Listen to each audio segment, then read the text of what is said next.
नमस्कार दोस्तों, welcome to my YouTube channel. मैं हूं दिनेश साहू और हम अध्ययन कर रहे हैं भारत की राज्य व्यवस्था के बारे में। ठीक है दोस्तों, या हम पॉलिटी के बारे में अध्ययन कर रहे हैं। तो दोस्तों ये हमारा पॉलिटी का सेकंड लेक्चर है। इससे पहले हमने पहला लेक्चर अपलोड किया था। ठीक है, उसमें हमने जाना था रेगुलेटिंग एक्ट 1773 के बारे में, विस्तार से हमने चर्चा की थी। और आज दोस्तों आज का जो हमारा टॉपिक है वो है पिट्स इंडिया एक्ट का। ठीक है, तो दोस्तों पिट्स इंडिया एक्ट पढ़ने से पहले हम रेगुलेटिंग एक्ट का थोड़ा सा क्विक रिवीजन करेंगे ताकि जितनी भी चीज़ें हमने पढ़ी थी वो रिकॉल हो सकें।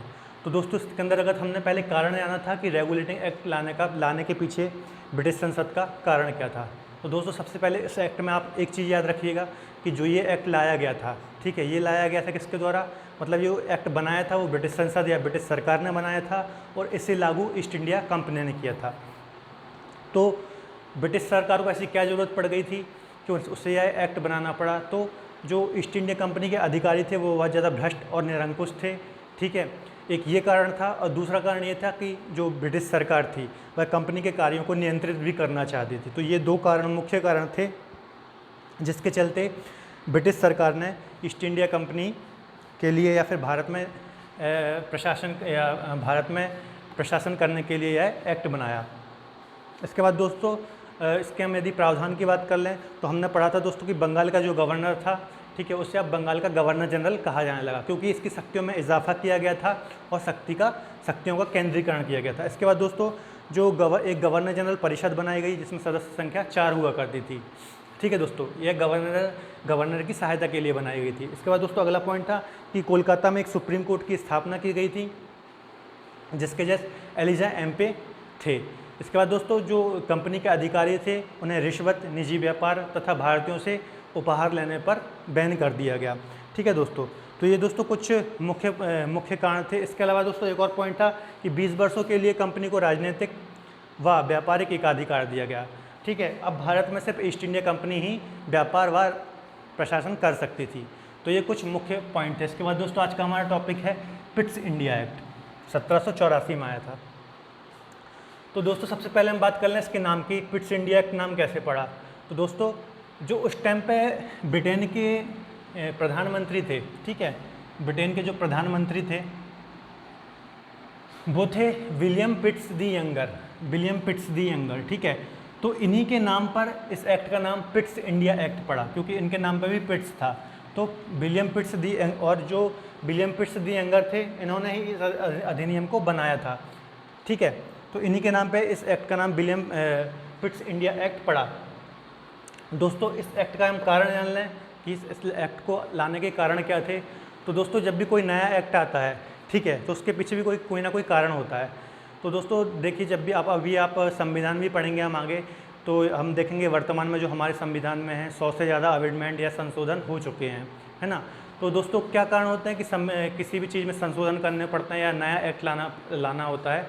तो उसके पीछे दोस्तों पिछले जो एक्ट होते हैं या पिछली जो चीज़ें होती हैं उसमें कुछ कमियां होती हैं, तो उन कमियों को दूर करने के लिए नए एक्ट या फिर संशोधन किए जाते हैं।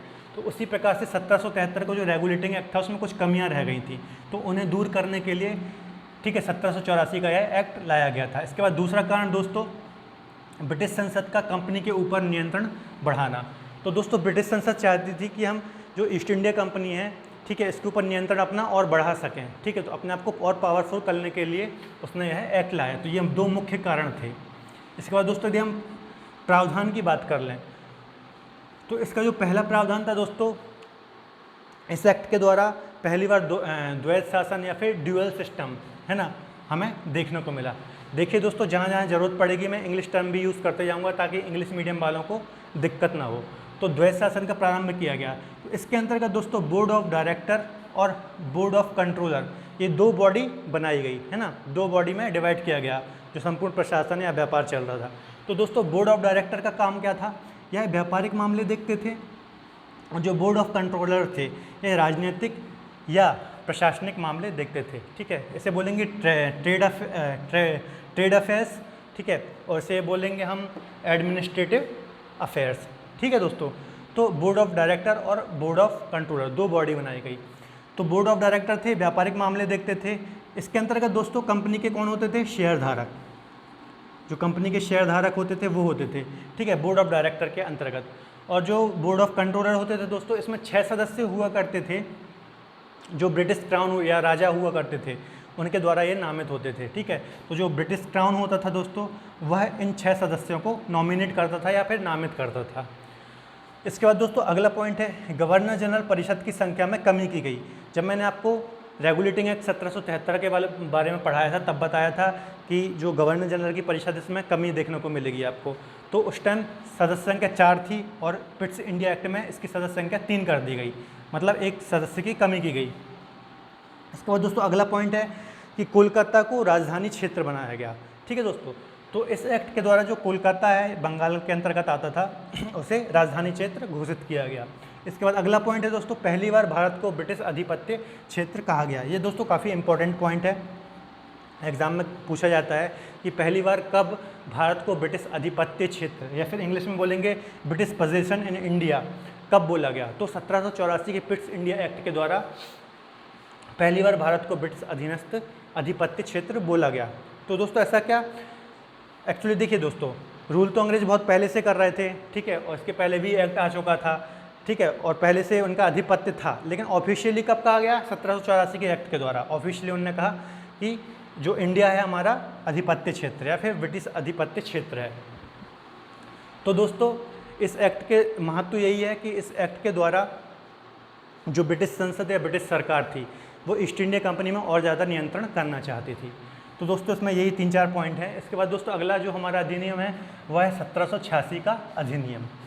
ठीक है दोस्तों, तो दोस्तों इस टाइम जो गवर्नर जनरल थे वो थे कॉर्नवालिस। ठीक है दोस्तों, और आप यदि हिस्ट्री पढ़ेंगे तो इन्हीं के टाइम में आपको स्थायी बंदोबस्त वगैरह देखने को मिलता है, और ये भारत दो बार भारत आते हैं, 2 बार भारत आते हैं, और इनकी मृत्यु जो होती है, ठीक है, वो भी भारत में ही होती है। तो ये काफ़ी इंपॉर्टेंट है, अब आप हिस्ट्री में पढ़ेंगे तो काफ़ी इंपॉर्टेंट होते हैं ये, मतलब पढ़ाई की दृष्टि से। तो इसका दोस्तों इस एक्ट के अंतर्गत जो प्रावधान थे, पहला प्रावधान था, देखिए दोस्तों जो ये एक्ट है 1786 का, ठीक है, इसमें जो गवर्नर जनरल थे उनकी शक्तियों में काफ़ी ज़्यादा बढ़ोतरी की गई, क्योंकि जो कॉर्नवालिस थे वो आए ही इसी शर्त पे भारत थे, मतलब भारत आने के पीछे उनकी शर्त थी कि हमारी शक्तियों में और ज़्यादा बढ़ोतरी की जाए। तो पहला पॉइंट है गवर्नर जनरल को प्रधान सेनापति बनाया गया। अब ये प्रधान सेनापति को क्या बोलेंगे इंग्लिश में, चीफ कमांडर, है ना। तो प्रधान सेनापति का, जैसे 2 प्रकार की सेनाएं होती थी उस टाइम पे, जल सेना और नेवी होती थी इनकी, है ना, और थल सेना हुआ करती थी। ठीक है, तो 2 प्रकार की आर्मी होती, तो उसका चीफ कमांडर इन्हें बनाया गया, मतलब गवर्नर जनरल को प्रधान सेनापति बोला जाने लगा, इन दोनों सेनाओं का प्रमुख। जैसे अभी आप वर्तमान में देखेंगे तो जो हमारी जल सेना होती है, ठीक है, थल सेना होती है और वायु सेना होती है, 3 प्रकार की सेना है भारत में। इसका प्रधान कौन होता है, राष्ट्रपति को बोलते हैं इसका प्रधान, है ना। तो उसी प्रकार से उस टाइम गवर्नर जनरल को प्रधान सेनापति कहा गया। दूसरा पॉइंट है दोस्तों, परिषद के निर्णय रद्द करने की शक्ति। देखिए दोस्तों हमने पढ़ा था कि जो ये गवर्नर जनरल की परिषद हुआ करती थी, जो पिट्स इंडिया एक्ट के द्वारा इसकी सदस्य संख्या 3 कर दी गई थी। तो यदि ये कोई निर्णय लेते हैं तो गवर्नर जनरल अब इनके निर्णय को रद्द कर सकता था, ये पावर इस एक्ट के द्वारा गवर्नर जनरल को दी गई। तो इसमें दोस्तों 2 ही प्रावधान हैं, और इसमें आप ऐसे याद रख लीजिए कि दोनों गवर्नर जनरल से रिलेटेड हैं। ठीक है दोस्तों, तो दोस्तों ये 2 इम्पॉर्टेंट एक्ट थे हमारे, है ना, इससे काफ़ी ज़्यादा एग्जाम में क्वेश्चन पूछे जाते हैं। इसके बाद दोस्तों जो हम पढ़ेंगे, हमारा जो तीसरा लेक्चर आएगा उसमें हम चार्टर एक्ट के बारे में पढ़ेंगे। ठीक है, चार्टर एक्ट हैं दोस्तों, आपको जो देखने मिलेंगे 4 टोटल चार्टर हैं। एक आपको 1793 का चार्टर एक्ट देखने को मिलेगा, ठीक है, फिर आपको एक 1813 का चार्टर एक्ट देखने को मिलेगा, फिर 1833 का देखने को मिलेगा, और एक 1853 का देखने को मिलेगा। ये 4 चार्टर एक्ट आपको देखने को मिलेंगे जो काफ़ी इंपॉर्टेंट हैं। इनकी चर्चा हम नेक्स्ट लेसन में करेंगे। ये चारों चार्टर एक्ट हम एक ही लेक्चर में कंप्लीट करेंगे दोस्तों, ठीक है। और ये आप देखेंगे 20-20 वर्षों के अंतर में आपको देखने को मिलेंगे। ठीक है दोस्तों, 20 वर्षों के अंतर पे आपको 4 चार्टर एक्ट देखने को मिलेंगे। नेक्स्ट जो लेक्चर है हम इसमें डिस्कस करेंगे। तो दोस्तों आज जो हमने पढ़ा है उसका रिवीजन कर लेते हैं। तो पिट्स इंडिया एक्ट 1784 लाने का कारण क्या था? तो कारण दोस्तों यही था कि जो 1773 का रेगुलेटिंग एक्ट आया था उसमें कुछ कमियां रह गई थी, उस कमी को दूर करना था। और दूसरी बात दोस्तों ये थी कि जो ब्रिटिश सरकार या ब्रिटिश संसद थी वह ईस्ट इंडिया कंपनी में और ज़्यादा नियंत्रण स्थापित करना चाहती थी। ठीक है, इसके बाद दोस्तों प्रावधान देखा जाए तो इसके द्वारा पहली बार इंडिया में ड्यूअल सिस्टम या फिर द्वैत शासन का देखने को मिला, है ना। द्वैत शासन क्या था दोस्तों कि दो बॉडी बनाई गई, बोर्ड ऑफ डायरेक्टर और बोर्ड ऑफ कंट्रोलर, है ना। जो बोर्ड ऑफ डायरेक्टर थे वो कंपनी के शेयरधारक होते थे जो व्यापारिक मामले देखते थे, और बोर्ड ऑफ कंट्रोलर होते थे वो राजनीतिक या प्रशासनिक मामले देखते थे। ठीक है, इसमें 6 सदस्य होते थे दोस्तों, यानी क्राउन या फिर राजा नॉमिनेट करता था।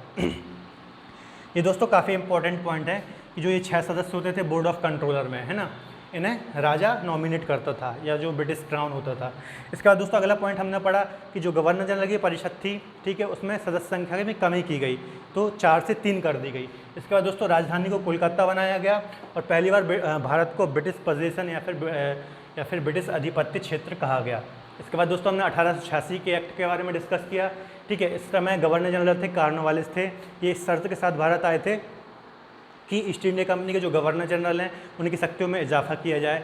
तो पहला प्रावधान था दोस्तों कि गवर्नर जनरल को प्रधान सेनापति कहा गया, ठीक है, चीफ कमांडर कहा गया, और दूसरा है परिषद के निर्णय रद्द करने की शक्ति दी गई।